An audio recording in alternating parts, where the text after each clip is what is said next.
And in national news, a survivor of the shooting last month that killed 3 University of Virginia football players is sharing his story for the first time today. All right, we're getting back to that story. Michael Hollins Jr. is still recovering from being shot when the gunman opened fire on the team bus. ABC's Michael Strahan has that story. So I knew in that moment that, God had his hand on my life. It just felt so surreal. Knowing I'm in the middle of, UVA campus, a place where I felt really safe before. University of Virginia football player Michael Hollins Jr. speaking out after surviving a shooting that killed 3 of his teammates and injured another student. A fellow student is charged with opening fire inside a bus as the group returned to campus from a field trip last month. When did you realize something was wrong? Once I got up and the bus was stopping is when the gunshots, started ringing out. In that moment, I knew we had to get off that bus because it could get a lot worse. Me and another teammate were the only 2 to get off the bus. Mm-hmm. And I turned back and I look over my shoulder and I realized, we're the only 2 running. I didn't really think much in that moment. It was just literally an instinct and a reaction to go back. You say you were 3 or 4 steps on the bus. Yeah. You see him coming off the bus. Yeah, and he was just so close, and I felt so hopeless and so powerless in that moment. Did he say anything? Nothing at all. He just, we locked eyes, and that was it. It was just a cold look. It was, I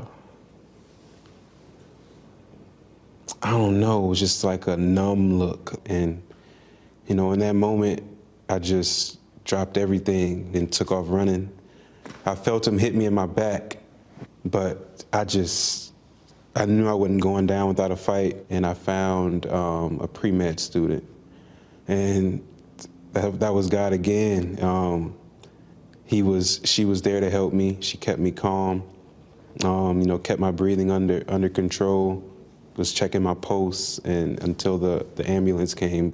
Christopher Parnell Jones Jr. was charged with the shooting. How well did you know him? I didn't know him at all.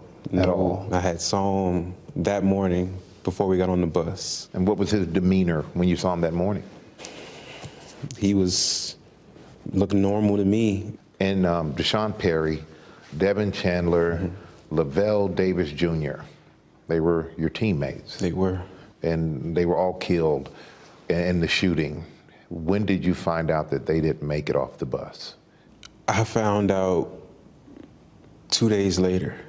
I found out because I went straight to surgery because I think I got hit in the small intestines, kidney, and they were trying to see if it damaged my bladder. By the grace of God, it missed my spine by, I think, 2 centimeters or something like that. What was it like when you found out they didn't survive? I've never cried like that before. I lost a brother that day. I love Lavelle with all my heart, loved Devin with all my heart, but Deshaun, it was different with him. It was, man, that was my brother. So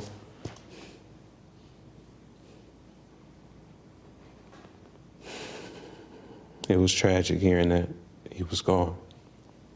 And if you could say something to the shooter, what would you say to him? I just would love to ask if he knew the magnitude of his actions in the moment. Like if he ever thought how many people will be affected for the rest of their lives. And how has this whole thing changed you? It's just, I've never been as, like I said, vulnerable or emotional, but now it's just like, I don't really care.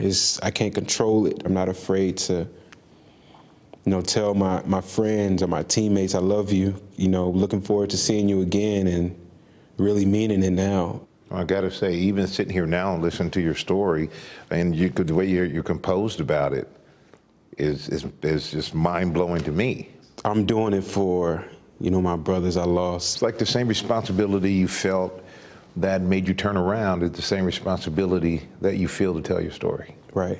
I'm still doing it for the people I love, for the people that were on that bus, and everything I do from here on will be, in their name and their light, and I just want to do as much as I can to keep their, their flame lit.